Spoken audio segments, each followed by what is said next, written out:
മിനിയിലേക്ക്. Mini, നിങ്ങൾ ഇന്ന് നിരാഹാര സമരം തുടങ്ങിയ ദിവസമാണ്. നിങ്ങൾ ഇന്ന് നിരാഹാരം തുടങ്ങുമ്പോൾ നിങ്ങളുടെ ആവശ്യം ഉന്നയിച്ചുകൊണ്ട് ആരോഗ്യമന്ത്രി നഡ്ഡയെ കാണാൻ ഡൽഹിയിലേക്ക് പോവുകയാണ് എന്നാണ് രാവിലെ അറിഞ്ഞിരുന്നത്. പിന്നെയാണ് ആ കൂടിക്കാഴ്ച ആരുമായിട്ടാണെന്നും നഡ്ഡയെ കാണാൻ കഴിഞ്ഞില്ല, അനുമതി ലഭിച്ചില്ല എന്നുമുള്ള വാർത്തകൾ വരുന്നത്. നിങ്ങൾക്ക് ഈ ഘട്ടത്തിൽ എന്താണ് സർക്കാരിനോട് പറയാനുള്ളത്? ഇവിടെ ഈ പറഞ്ഞതുപോലെ തന്നെ ഞങ്ങൾ മനസ്സിലാക്കിയത് കേന്ദ്ര ആരോഗ്യമന്ത്രിയെ കാണാൻ പോയിരിക്കുന്നു എന്നാണ്. പക്ഷേ അതല്ല എന്നുള്ളത് പുറത്തു വന്നു കഴിഞ്ഞപ്പോൾ മന്ത്രി നമ്മളെ അധിക്ഷേപിക്കാനാണ് ശ്രമിക്കുന്നത്. ഞങ്ങൾ എന്താണ് പറഞ്ഞത്? ആരാണ് പറഞ്ഞത് കേന്ദ്രത്തിലേക്ക് പോകുന്നു എന്നുള്ളത്? മന്ത്രിയല്ലേ അത് പ്രഖ്യാപിച്ചത്, കാണാൻ പോകുന്നു എന്ന് പറഞ്ഞത്. അപ്പോൾ കാണാൻ പറ്റാതായപ്പോൾ, അല്ലെങ്കിൽ അങ്ങനെ ഒരു കൂടിക്കാഴ്ചയ്ക്ക് യാതൊരു അനുമതിയും എടുത്തിരുന്നില്ല എന്നൊരു വാർത്ത പുറത്തുനിന്നോടുകൂടി നമ്മളെ അധിക്ഷേപിക്കാൻ ശ്രമിക്കുകയാണ്. ഇതിനകത്ത് വേറൊരു കാര്യം, ഞങ്ങൾ ഇന്നലെ ചർച്ചയ്ക്ക് പോകുമ്പോൾ ഞങ്ങളോടൊപ്പം വന്ന ഞങ്ങളുടെ ജില്ലാ പ്രസിഡന്റ് കൂടിയായ ശ്രീമതി KP റോസമ്മയ്ക്ക് എത്ര രൂപയാണ് കഴിഞ്ഞ മാസം കിട്ടിയത് എന്ന് ചോദിച്ചുകൊണ്ട്, അതായത് നിങ്ങൾക്ക് വലിയ തുക തരുന്നുണ്ട് എന്ന് കാണിക്കാൻ അവിടുന്ന് കുറച്ച് രേഖകൾ എടുത്തുകൊണ്ടുവന്ന് KP റോസമ്മയുടെ പേരിന് നേരെ പച്ച മഷി കൊണ്ട് രേഖപ്പെടുത്തി അത് എത്രയാണെന്നോട് വായിക്കേണ്ടായി. 11,000 സംതിങ് രൂപയാണ് അവിടെ വായിച്ചത്. 13,200 രൂപയൊന്നും റോസമ്മയ്ക്ക് കിട്ടുന്നില്ല എന്നുള്ള കാര്യം അവിടെ തന്നെ തെളിഞ്ഞു. പക്ഷേ ഞാൻ ഇന്ന് രാവിലെ നോക്കുമ്പോൾ ഈ രേഖ ഇന്നലെ നമ്മുടെ മുന്നിൽ അവിടെ കാണിച്ച പച്ച മഷി കൊണ്ട് പല പേജുകളിലായി ഇവിടെ സമരത്തിന് വരുന്ന ആളുകളുടെ മാർക്ക് ചെയ്തിരിക്കുന്നത് ഇന്ന് സൈബർ ഇടത്തിൽ കിടക്കുകയാണ്. ഫേസ്ബുക്കിൽ ആളുകൾ അത് ഇട്ടിരിക്കുന്നു. അപ്പോൾ ഉള്ളത് എങ്ങനെയാണ് വരുന്നത്? ഒരു ഔദ്യോഗിക ചർച്ചയ്ക്ക് പോകുമ്പോൾ ഗവൺമെന്റ് ചർച്ചയുടെ എളുപ്പത്തിന് വേണ്ടി ചില ആളുകളുടെ പേര് മാർക്ക് ചെയ്ത് വെച്ചിരുന്നു എന്നാണ് ഞാൻ മനസ്സിലാക്കിയിരുന്നത്. പക്ഷെ ഇന്നത് കാണുമ്പോൾ അതല്ല. അപ്പൊ ഔദ്യോഗിക ആളുകൾ തന്നെ അത്തരം രേഖകളെ സൈബർ ഇടങ്ങളിൽ അതിനൊരു അറ്റാക്കിന് വേണ്ടി ശ്രമിക്കുന്നുള്ളതാണ്.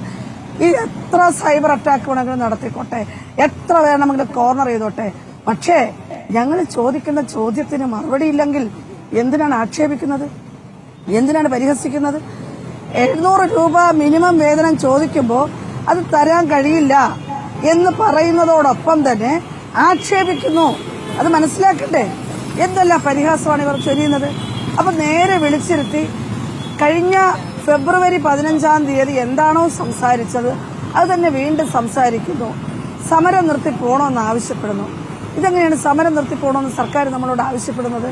സമരസമിതി ഉന്നയിക്കുന്ന ഒരു കാര്യത്തിലെങ്കിലും ഒരു നീക്കുപോക്കിലുള്ള യാതൊരു മാർഗങ്ങളും അവിടെ തുറന്നിടാതെ നമ്മൾ പിരിഞ്ഞു പോകണമെന്നാണ് ആവശ്യപ്പെടുന്നത്. ഇതെങ്ങനെയാണ് ശരിയാവുന്നത്? എന്നിട്ട് സമരക്കാർക്ക് കുറ്റം, സമരക്കാരെ ഓരോരുത്തരായിട്ട് വേർതിരിച്ച് കാണാൻ ശ്രമിക്കുന്നു. ഇങ്ങനെയാണോ സമരത്തിനുള്ള? എനിക്കറിയില്ല വീണ ജോർജ് പങ്കെടുത്ത ഏത് സമരത്തിലാണ് ഇങ്ങനെ അവരെ ഏതെങ്കിലും ഗവൺമെന്റ് കൈകാര്യം ചെയ്തിട്ടുണ്ടോ എന്ന് എനിക്കറിയില്ല. കേരളത്തിൽ ഇങ്ങനെ ഏത് സമരത്തെയാണ് കൈകാര്യം ചെയ്തിട്ടുള്ളത്?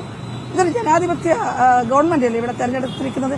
ഞാൻ പലപ്പോഴും പറയാറുണ്ട്, ഇവിടെ കേരളത്തിലെ ആശാവർക്കർമാരുടെ നികുതിപ്പണം കൊണ്ട് തന്നെയാണ്, അതും കൂടെ ചേർത്ത് തന്നെയാണ് ഈ ഗവൺമെന്റ് ഭരിക്കുന്നത്. ഈ ആശാവർക്കർമാരുടെ അവരുടെ കുടുംബാംഗങ്ങളുടെയും വോട്ട് കൊണ്ടുകൂടെ തന്നെയാണ് ഈ സർക്കാർ അധികാരത്തിൽ വന്നത്. പക്ഷേ അധികാരം കിട്ടിക്കഴിയുമ്പോൾ അങ്ങനെ മറക്കാൻ പാടുണ്ടോ? ഏതാനും മാസങ്ങൾ കഴിയുമ്പോൾ വീണ്ടും വരണ്ടേ? ഇന്നലെ ഞങ്ങളോട് പറഞ്ഞു അവിടെ മാധ്യമപ്രവർത്തകരുമായിട്ട് സംസാരിക്കുന്നത്. ഞങ്ങൾ സംസാരിച്ചില്ല. നിയമസഭയ്ക്കകത്ത് മാധ്യമപ്രവർത്തകരുമായിട്ട് സംസാരിക്കുന്നത് എപ്പോഴാണ്? ചർച്ച തുടങ്ങുന്നതിന് മുമ്പ് തന്നെ പറയുന്നു, നിങ്ങൾക്ക് മാധ്യമപ്രവർത്തകരുമായിട്ട് സംസാരിക്കണമെങ്കിൽ അത് നമുക്ക് സെക്രട്ടേറിയറ്റിലേക്ക് മാറ്റാം. ഞങ്ങൾ പറഞ്ഞു ശരി, മാറ്റാം, ഒരു കുഴപ്പമില്ല. കാരണം ഞങ്ങൾ മാധ്യമപ്രവർത്തകരുമായിട്ട് സംസാരിക്കാനല്ലല്ലോ നിയമസഭയിലേക്ക് പോയത്. മന്ത്രി വിളിച്ചു ചേർത്ത ചർച്ചയിൽ ആ റെസ്പെക്ട് കൊടുത്തുകൊണ്ട് മന്ത്രിയോടുള്ള ബഹുമാനം നിലനിർത്തിക്കൊണ്ട് തന്നെയാണ് ഞങ്ങൾ പോയത്. ഞങ്ങളവിടെ എന്ത് വാഗ്വാദമുണ്ടാക്കി? ഞങ്ങൾ ഇറങ്ങിപ്പോയോ? ഞങ്ങൾ ബഹിഷ്കരിച്ചോ? ഒന്നും തരില്ലെന്നും ഒന്നും തരാൻ ഉദ്ദേശിക്കുന്നില്ലെന്നും ഇതൊരു പ്രഹസന ചർച്ചയാണെന്ന് തിരിച്ചറിഞ്ഞ ആദ്യ നിമിഷം മുതൽ ഞങ്ങൾ തീർത്തും സംയമനം പാലിച്ചിരുന്നു. കാരണം അത് സർക്കാർ വിളിച്ചിരിക്കുന്ന ഒരു ചർച്ചയാണ്. ഞങ്ങൾ എന്തെങ്കിലും പ്രതിഷേധിച്ചോ? അവിടെ പറയട്ടെ. അപ്പൊ എന്തിനാണ് വീണ്ടും അധിക്ഷേപിക്കുന്നത്? ആരോഗ്യമന്ത്രി നേരിട്ടിറങ്ങി സമരസമിതി നേതാക്കളെ വെല്ലുവിളിക്കുകയാണ്. ഞങ്ങളുടെ രാഷ്ട്രീയം ചികഞ്ഞെടുക്കണം. എന്താ രാഷ്ട്രീയം മോശപ്പെട്ട കാര്യമാണോ? രാഷ്ട്രത്തെക്കുറിച്ച് ചിന്തിക്കുന്നതാണ് രാഷ്ട്രീയം. ഏതൊരു വ്യക്തിക്കും അവനവന്റെ രാഷ്ട്രത്തെക്കുറിച്ച്, അവിടുത്തെ വിദ്യാഭ്യാസ, സാമൂഹ്യ, സാംസ്കാരിക അവസ്ഥകളെക്കുറിച്ച് ഉത്തമ ബോധ്യമുണ്ടായിരിക്കണം. അതിനെയാണ് രാഷ്ട്രീയ പ്രവർത്തനം എന്ന് പറയുന്നത്. അല്ലാതെ സങ്കുചിതമായ കക്ഷി രാഷ്ട്രീയമല്ല. ഇതെന്താ മന്ത്രിക്ക് അറിയില്ലാത്തതാണോ? അപ്പോൾ മന്ത്രിയുമായിട്ടൊരു തർക്കത്തിനോ ഒരു വെല്ലുവിളിക്കോ സമരസമിതിക്ക് യാതൊരു താല്പര്യമില്ല. ഞങ്ങൾക്ക് അങ്ങനെ ഉദ്ദേശമില്ല. ഞങ്ങൾ ഈ ഗവൺമെന്റിനോട് ആവശ്യപ്പെടുന്നു, ആശാവർക്കർമാർ വളരെയധികം തൊഴിൽ ചൂഷണം അനുഭവിച്ചുകൊണ്ടിരിക്കുകയാണ്. സമയബന്ധിതമായി കൂലി കിട്ടുന്നില്ല, ചെയ്ത പണിക്ക് കൂലി കിട്ടുന്നില്ല. അവിടെ ചർച്ചയിൽ എന്താ പറഞ്ഞത്? കഴിഞ്ഞ തവണ ഈ പറയുന്ന കേന്ദ്രവും സംസ്ഥാനവും തമ്മിലുള്ള തുക കിട്ടാതെ പോയതിന്റെ ആ തർക്ക വിഷയത്തിൽ പറയുന്നു ആ സമയത്ത് മാത്രമേ ആശാ വർക്കർമാർക്ക് ഓണററിയും ഇൻസെന്റീവും കുടിശ്ശിക വന്നിട്ടുള്ളൂ എന്ന് അങ്ങ് വരുത്തി തീർക്കുകയാണ്. അതിനകത്ത് ഞങ്ങൾ തർക്കിക്കാൻ പോയില്ല. കാരണം ഇരുന്നോട്ടെ, സർക്കാരിന് ഒരു കൊണ്ടുപോലായിട്ട് ഇരുന്നോട്ടെ. പക്ഷെ നിങ്ങൾ ആശമാരോട് ചോദിക്കൂ, ആദ്യമായിട്ട് എപ്പോഴാണ് ഈ കുടിശ്ശിക തീർത്ത് കിട്ടിയത്? ആശാ വർക്കർമാർക്ക് കുടിശ്ശിക തീർത്ത് കിട്ടുന്നത് ഈ സമരം ഇരിക്കുമ്പോഴാണ്. ഈ ഫെബ്രുവരി മാസത്തെ ഓണററി അല്ലേ ആദ്യമായിട്ട് ഇപ്പോൾ മാർച്ച് മാസത്തിൽ വന്നിരിക്കുന്നത്? ഇൻസെന്റീവ് വന്നോ? കുടിശ്ശിക തീർത്ത് കൊടുത്തിട്ടുണ്ടോ? അപ്പോൾ ഇത് ആരെ പറ്റിക്കാനാണ് പറയുന്നത്? ഞങ്ങൾക്ക് ഗവൺമെന്റുമായിട്ട് യാതൊരു യുദ്ധപ്രഖ്യാപനവുമില്ല.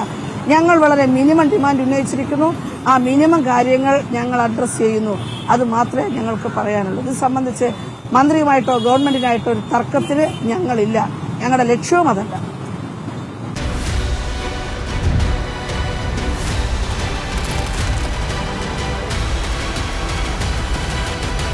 Debate with Smriti Parathikkad.